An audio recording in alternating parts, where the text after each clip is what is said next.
a todos. Domingo 8 de octubre.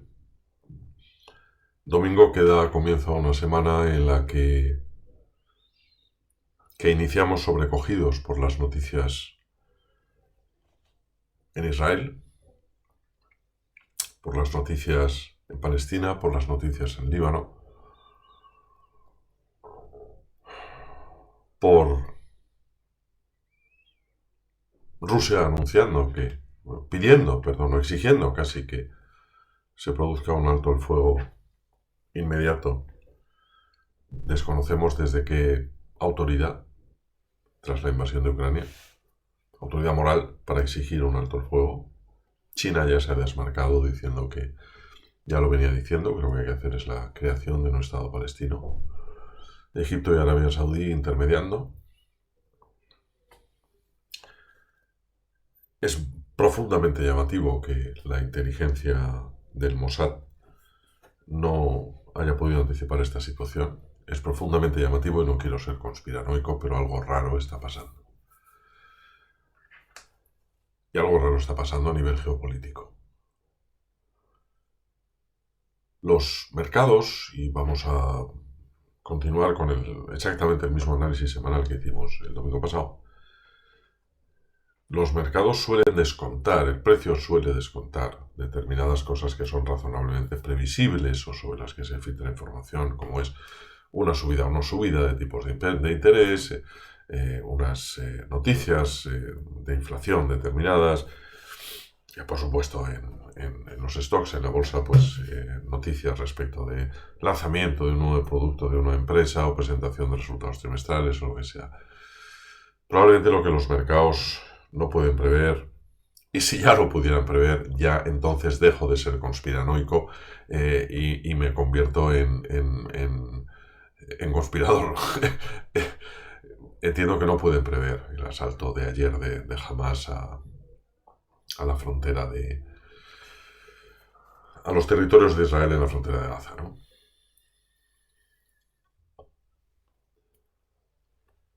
Estos días se mencionaba con escepticismo la declaración que hice respecto de el petróleo con la posibilidad de llegar a los $100.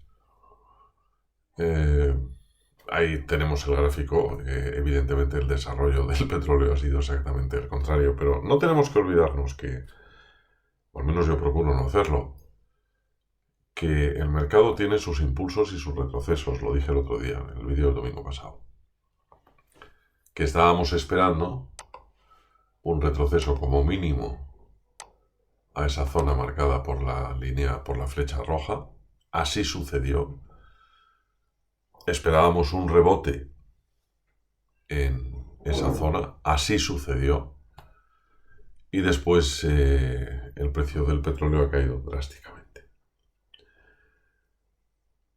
Yo no tengo elementos de juicio más allá de lo que los gráficos me dicen, y mis gráficos reflejan muy bien el sentimiento de compradores y vendedores. Y como dije, después hay que trasladarse al intradía.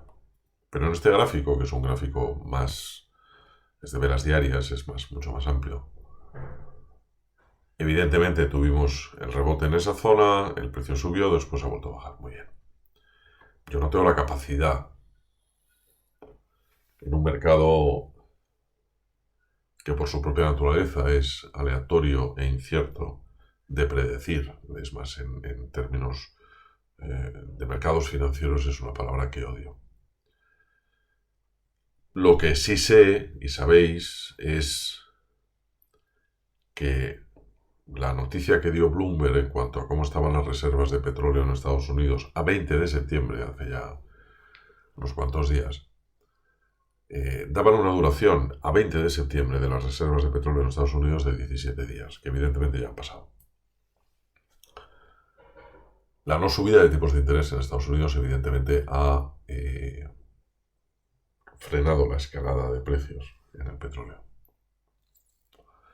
Pero si Estados Unidos tiene que comprar petróleo a Arabia Saudí o a Rusia contra su voluntad, no van a ser 3 barriles, son millones de barriles de petróleo para volver las reservas de Estados Unidos a su estado natural y no lo va a comprar barato.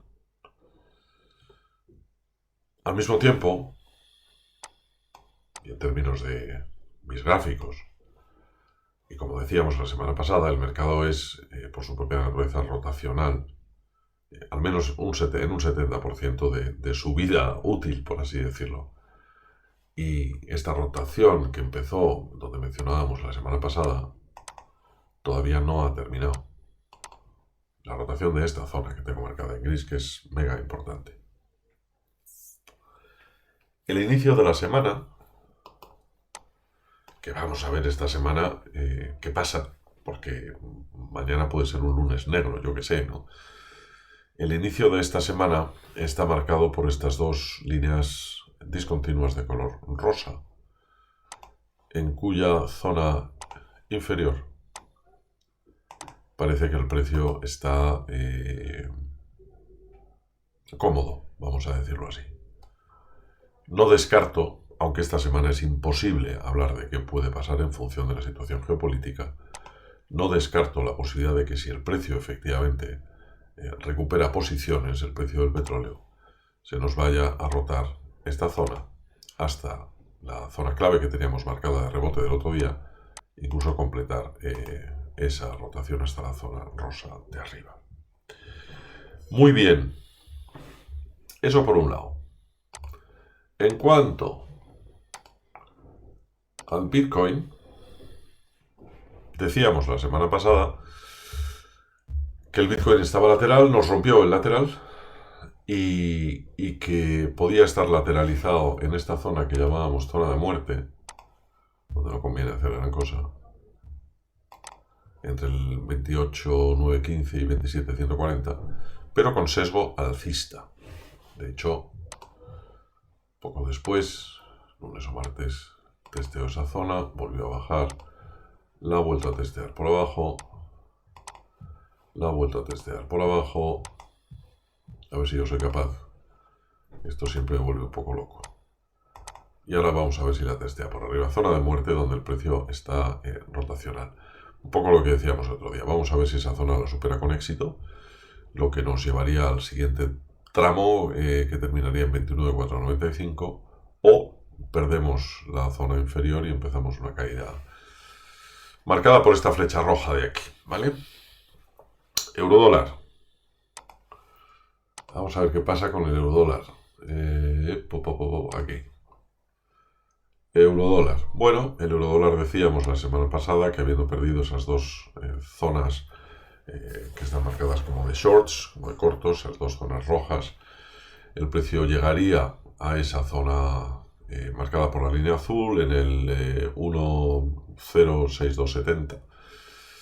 Y no solamente lo ha hecho, sino que zona clave, y como tal zona clave, pues la ha testeado como diciendo, oye, estamos de acuerdo en que queremos ir por debajo de esta zona, vamos a volver a visitarla. La vuelve a visitar, vuelve a reaccionar negativamente y en principio lo que teníamos previsto, si el precio seguía bajando, era un recorrido bajista hasta el punto que dijimos la semana pasada, que está cerca de la paridad, está en 1,02610, ¿vale? Respecto de los índices, los dos más importantes,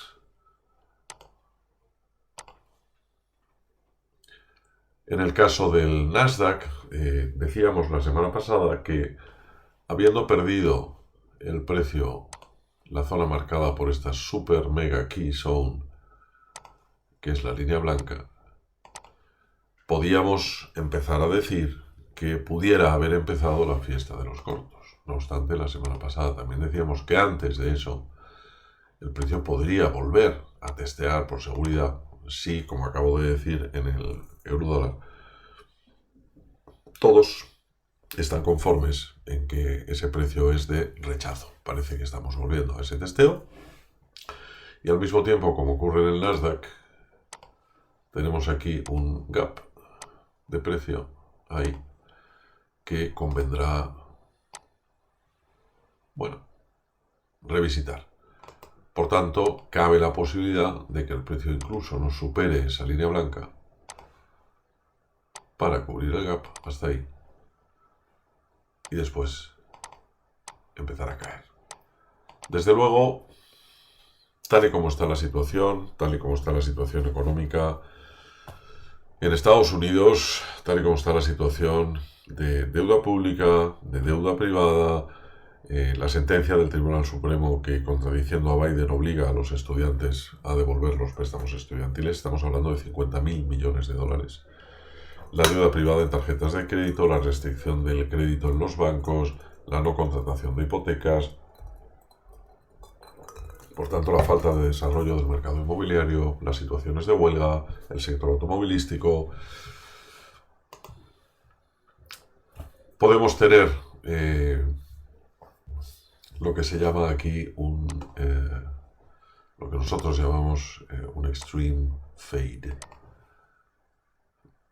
que no es nada más que un engaño, es una subida artificial. Vamos a observarlo. En el caso del SP estamos exactamente en la misma circunstancia. Esto es el Nasdaq de nuevo. Vamos a ver, SP. Estamos exactamente en la misma circunstancia, es decir, tenemos un gap que cubrir. Habíamos perdido la línea blanca, Mega Key Zone. Llegamos perfectamente a la zona que decíamos que el precio podría testear, lo hizo, bajó un poco más, ha vuelto a subir. No es de descartar que nos siga, que vaya a testear esa zona de ahí y que después nos venga a cerrar el gap. Insisto, posible extreme fade, subida artificial. Lo iremos viendo. Que tengáis cuidado, porque todo esto, como ya mencionaba la semana pasada, no tiene ningún sentido en términos macro, salvo que haga swing, y hay que trasladarse al intradía. Y aunque, fíjate, no aquí, pero sí en el Nasdaq, vamos a ponerlo otra vez. Vamos a ver. No aquí, pero sí en el Nasdaq. Aunque, por así decirlo, la narrativa general es de cortos, trasladados a intradía. El viernes aprovechamos parte, ojalá hubiera sido todo, pero aprovechamos parte de este largo de aquí. ¿Qué pasa con el oro? Que está también complicado. ¿Qué pasa con el oro?